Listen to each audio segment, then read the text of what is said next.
Alam niyo ba na isa sa pinakamagandang alternatives pagdating sa transportation itong tinatawag na electric unicycle o EUC. Bale, nabili ko to noong August 2019. Bale, nung bago pa magkaroon ng pandemic. So, medyo matagal-tagal na rin, no? Bale, almost magpa 5 years na. Napakalaking tulong sa akin ito kasi hindi na ako nagbabayad sa commute like taxi or bus, lalo na dito sa bansang South Korea. Napakamahal ng transportation. Itong electric unicycle o EUC ay single-wheeled self-balancing personal transportation device powered by an electric motors, tsaka pinapatakbo ng batteries. Riders control the unicycle movement, shifting their bodies forward and backward. Bali, pag gusto mong tumakbo ng paharap, maglilin ka lang ng forward. Ngayon, kung gusto mo namang magpreno o mag-reduce ng speed, maglilin ka lang backward. Bali, parang sasandal ka lang ganun.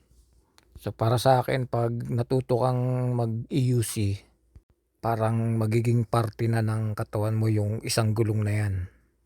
Kumbaga, para kang tao na kinabitan ng isang gulong. Para kang robot na cyborg.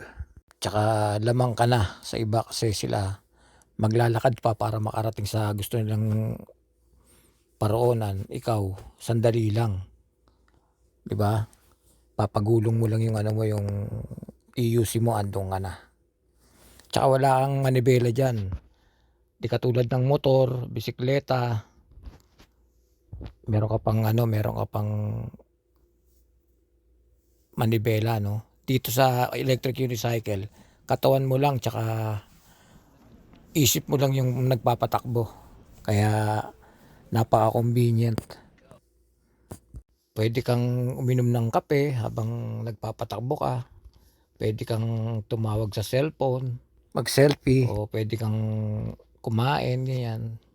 Basta convenient pag marunong ka nito. Kaya kung ako sa inyo, kung maghanap rin lang kayo ng alternatives para sa transportation, gawin yung choice to kasi napakalaking tulong. Napakalaking bagay kung matututo kayo nito. Kaya sa tingin ko, pagdating ng panahon, ito na yung magiging personal device ng mga tao kasi napakadali ng pacing pag marunong ka nito. Yun nga lang, bibigyan mo ng time, effort, and sacrifice para matuto ka nito. Kailangan mo magsakripisyo. Kasi hindi rin naman ganun kadali matuto nito. Pero kung interesado ka, makukuha mo. Makakaya mong matuto nito kasi gusto mo tsaka interesado ka, di ba? Tsaka magandang gawing hobby kasi nakakalibang nga, di ba? Kumbaga pag nakasakay ka dito, para kang feeling mo lumilipad ka ng mababa. Kasi wala kang pedal, hindi ka nagpe-pedal, di katulad ng bisikleta, di ba? Nagpe-pedal ka, may manibela ka. Dito wala.